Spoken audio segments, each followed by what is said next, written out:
I want to talk about like, so what is your exact path? Like, so you went to school and graduated. So my first degree, major. Yeah, well, my first degree was in AutoCAD engineering. So I have the ability to do blueprints, and I never got my PE, which is a professional engineering license. Okay. I just like drawing shit on CAD, and I could draw anything you could visually see on a computer. That's what my first degree was, and I landed a pretty good job in the South. That's where I did that. And then when I moved back home in 2011. So I left in like 98, got married, had kids, lost my husband, went to the South to get help with raising my kids for my mom. Where in the South? Sumter, South Carolina. Sumter, South Carolina. Yeah. That's where my family from. Shut up. We probably kinfolk. We might be folks. Yeah, we might be. Listen, hey. Let's talk a little bit after Merck that. City. You know the Merck, if you got family there, that's what it's called. Merck City, the murder capital of the world. Boost the murder rate. I'm talking about this is where I raised my kids. But, I went there to do great things. I worked for the state there, I was, the shit. You know what I'm saying? So I said, if you could be the shit in South Carolina, go back home and build an empire. That's right. And that's what I came home to do. When I came here, it was to build an empire. It wasn't to do nothing else. And I knew in order to do that, this one little associate's degree wasn't going to get it. Right. And I went back to school and I got, finished up I had so many credits towards like a business bachelor's. I just ate that up. And then they was like, oh, do these 21 more credits and you could put a P in the middle of that. Professional. I said, oh shit, let me get that too. And then let me get that. And give me the P too. Yeah. And I had the opportunity to do like this cohort through Medgar Evers College, because that's my alma mater, and LIU, Long Island University. So it would have cost me 100 bands to get my master's. I got it for like 60 because I was part of this cohort. So it was like, a small group. We would meet several, but it was like 5 weeks final. That shit didn't let up for 365 days. I know I had a nervous breakdown. I know. I'm telling you. That's triggering law school. Yeah, right. So I know you guys could relate. It was one time I told my professors I was an A student though. I graduated with distinction, even cum laude in my undergrad. I'm like that takes work. That's not just no regular C average motherfucker. That's a motherfucker getting A's and B's all the way through. That was me, Right. And I told my professor, it's like, Nicole, I said, listen, and then when I finally thought I came out of it, I opened my computer and all these notifications started bing, bing, bing. I closed that shit one time. I said, listen, I ain't doing shit. I ain't doing nothing. Now, give me a paper, I'll write a paper, but mentally, I don't have the capacity to do what y'all need me to do this 5-week semester. And they all understood. I passed. I did whatever I needed to do, did whatever assignments, but for the most part, I was really a good student. Got to the point where it was me and like maybe 2 other girls in the course, and it was like, you have to stop posting so early when I give you the assignments because other people are taking your work and they're copying it. I'm seeing double text. So I'm like, what the fuck? Yeah, it ain't my fault. Right. I ain't gonna dim my life. My man, that's your job. Right. Why is it let people see my answers? Right, yeah. But it was hybrid. So, everybody sees everybody shit. It's online mostly. But the funny thing was like, shit, I used to get my syllabus even in undergrad and to do all the work up until the midterm. So I'm chilling. Everybody's stressing out midterm Friday. And I'm just like over here sipping Kool-Aid. You know what I'm saying? Like, why is everyone stressed out?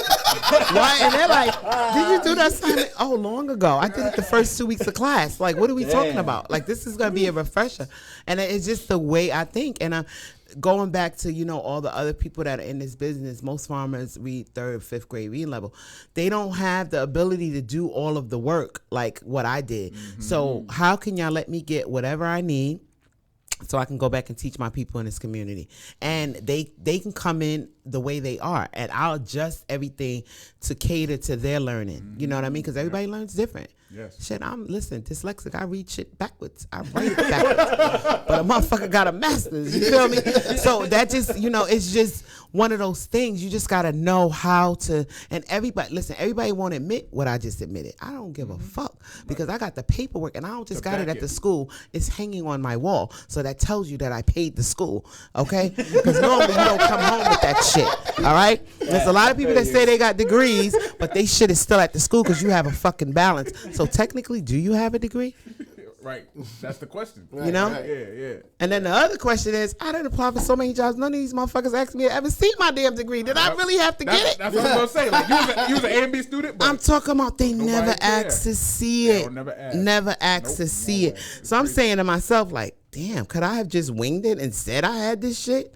But then you also wouldn't have not had the knowledge that you do now, like, you know, and like, right. So that's the thing, because I work I work in schools, right, and I'm a paraprofessional, and like, I mean, I've been in it for about 11 years now, and I realized that school, I mean, in college, yes, but like grade school, elementary school, it's not really about what they teaching you. It's you being in an environment where you develop a work ethic. There you go. Yes. Right? Mm-hmm. Like Yes. if your kid wasn't going to school, then you got to put them somewhere else where they have to develop a work ethic. They got to get up early, 5 days a week. They got to come home. They have to know that they have to reapply what they learn. Yes. They have to do something that assesses if they're learning. Yeah. So if you can create that environment at home, cool. Yeah. But if not, that's school, you know, and that's hard to create at home. and it's very difficult unless you have the time and the resources and the intellect in order to do that. Yes. So like I always tell these kids, I always tell these kids, like, yo, man, stop, don't trip over what you learning.